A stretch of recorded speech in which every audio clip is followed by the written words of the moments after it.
Dans ce deuxième tutoriel, nous allons voir d'autres fonctionnalités de base d'Excel. Tout d'abord, nous allons calculer le poids en livres de chacun des individus. Pour Excel, une formule doit toujours commencer par le symbole égal. Ensuite, pour pouvoir automatiser nos calculs, on vient cliquer dans la cellule qui contient le poids en kilos. Il faut le multiplier par le facteur de conversion qui est 2,2. Donc, pour le symbole de multiplication, on écrit l'étoile et ensuite on vient cliquer sur la cellule qui contient 2,2. On valide avec Enter et ensuite on peut utiliser la poignée d'incrémentation pour copier cette information-là en dessous.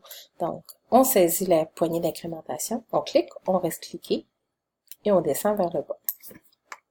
Oups, les poids en livres ne sont que des zéros. Allons voir ce qui s'est passé. Donc, quand on double-clique dans une cellule, on voit apparaître la formule qui est entrée. Donc, quand j'ai effectué la copie incrémentée, Excel, étant donné qu'on a copié la formule dans la cellule en dessous, il a fait la même chose pour le 63. Il est venu chercher l'adresse de la cellule en dessous. Donc, le poids en kilos de Chantal Poisson, 50 kilos, c'est parfait. Par contre, il a fait la même chose pour le facteur de conversion. Donc, il est venu chercher l'adresse de la cellule en dessous, ce qui est malheureusement erroné. Excel aurait dû conserver le 2,2. Donc, on va sortir de notre cellule, on va appuyer sur Échappe et on va venir supprimer toutes les informations, tous les poids en livres présentement qu'on a. On supprime le contenu des cellules en appuyant sur Fonction, Retour en arrière. Maintenant, on va de nouveau entrer la formule. Donc, on appuie sur Égal. On vient cliquer sur le poids en kilos. Lui, il n'y a pas de problème. Et on multiplie par le facteur de conversion 2,2. Et c'est là qu'il faut ajouter une information. Donc, pour ce faire, on peut appuyer sur la touche F4 pour l'activer sur un Mac, c'est Fonction. F4, et là va apparaître des symboles de dollars. Ce que ça indique à Excel, c'est peu importe où je copie la formule, la cellule doit toujours demeurer la cellule D18. Si jamais vous ne trouvez pas sur votre ordinateur, simplement les ajouter à la main. Donc, vous pouvez ajouter les symboles de dollars à la main avant la lettre et avant le nombre qui représente l'adresse de la cellule. Je valide avec Enter et ensuite je peux faire une copie incrémentée de ma formule. Et là, j'ai tous mes poids en livres qui sont conformes. On voit que tous les poids ont pour décimale 0. Donc, c'est une décimale qui est inutile, qui n'est pas nécessaire d'afficher dans ce cas-ci. Alors, on va aller dans le ruban Accueil et on va venir chercher l'icône avec des zéros, une flèche bleue vers la droite. Ça indique supprimer une décimale. Donc, ça supprime des décimales de l'affichage. Donc, pour le poids en livres, on peut enlever les zéros.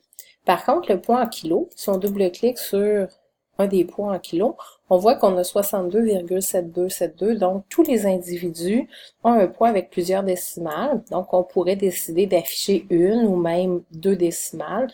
Donc, l'icône est semblable. C'est l'icône sur laquelle on retrouve des zéros avec une flèche bleue qui pointe vers la gauche. Donc, ça me permet d'ajouter des décimales à l'affichage. On pourrait maintenant vouloir calculer la somme des poids en livres. Donc, ici, on va venir indiquer le mot total. Et à droite, je vais dans la cellule G16, je vais aller calculer, je vais demander en fait à Excel de calculer la somme des poids en livres. Donc, pour le total, on vient dans le ruban Accueil et complètement à droite, on a un drôle de symbole, c'est un symbole, c'est une lettre grecque, c'est sigma majuscule, et ça permet de faire la somme. Quand on clique sur cette icône-là, Excel nous propose d'additionner certains nombres. Donc, lui, il détecte qu'il y a des nombres autour, il vous propose quelque chose. Alors, lui, il propose de faire la somme des poids en livres, c'est parfait, c'est ce qu'on veut. Si jamais ce n'est pas ce que l'on veut faire, on peut tout simplement venir sélectionner la bonne plage. Donc, si par exemple, je voulais avoir la somme des tailles en centimètres, ben, je pourrais venir sélectionner ces tailles-là. Étant donné que je veux avoir les points en livres, je retourne à la bonne sélection et je valide ensuite avec Enter. Donc, on a un total chez nos individus de 1920 livres. Maintenant, on va aller calculer la moyenne des âges. Alors, on va venir le faire sous nos conversions, nos facteurs de conversion. Alors, la moyenne des âges, je vais inscrire le résultat dans la cellule D19. Avant d'aller chercher la fonction moyenne, on va nommer la plage qui contient l'information. Donc, tout d'abord, je sélectionne mes cellules, donc qui contient tous les âges. Attention de ne pas sélectionner l'entête. Et je viens ici dans la zone de nom et je viens nommer ma plage. Donc, je vais l'appeler âge. Et par exprès, je vais faire une erreur, je vais ajouter un T à la fin pour ensuite aller modifier le nom de ma zone. Donc, une fois que j'ai écrit mon nom, il vous faut faire attention, votre nom doit commencer par une lettre, pas de chiffre, et ne doit pas contenir d'espace. Au pire, ce que vous pouvez faire, c'est la barre de surlignement. Donc ça, c'est accepté. Donc, si vous voulez avoir plusieurs mots, plusieurs termes dans votre nom, vous pouvez utiliser la barre de surlignement pour les séparer. Donc, âge T, je valide. Très important, il ne faut pas se contenter d'aller cliquer dans une cellule, il faut valider en appuyant sur la touche Enter. Alors maintenant, je vais aller modifier le nom de ma plage. Alors, je vais cliquer sur l'onglet Formule. Ici, j'ai Définir un nom.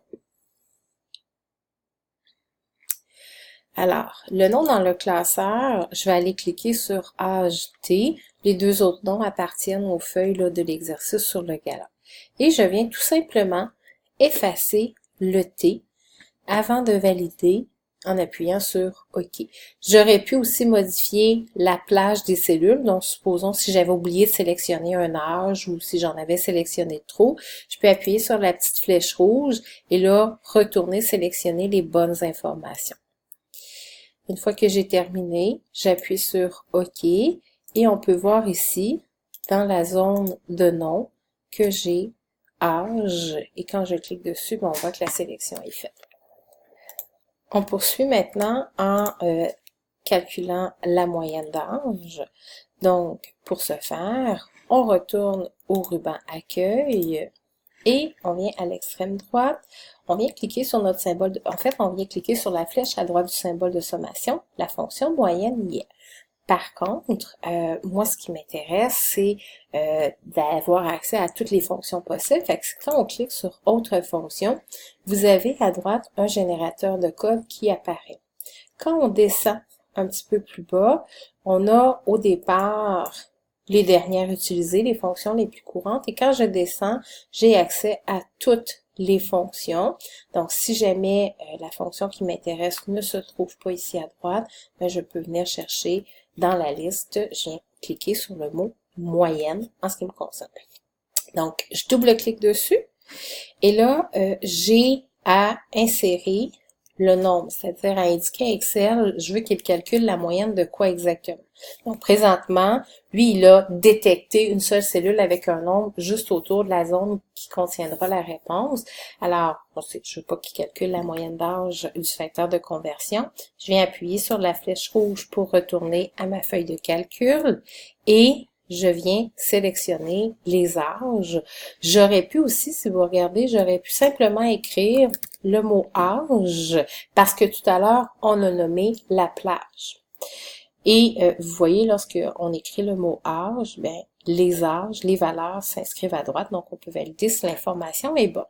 Quand c'est terminé, j'appuie sur Enter, donc j'ai ma moyenne d'âge de 44,8 ans. On peut afficher un petit peu moins de décimales. Alors, ce sont des années. Et pour terminer ce tutoriel, regardons ce qui arrive lorsqu'on veut modifier l'âge d'une personne. Alors, La moyenne d'âge actuelle est de 44,8 ans. Supposons que l'âge d'Annie Saint-Cyr n'est pas de 29, mais de 79. Observez bien, quand on va appuyer sur Enter, qu'est-ce qui va arriver ici pour la moyenne d'âge? La moyenne d'âge passe à 49,0.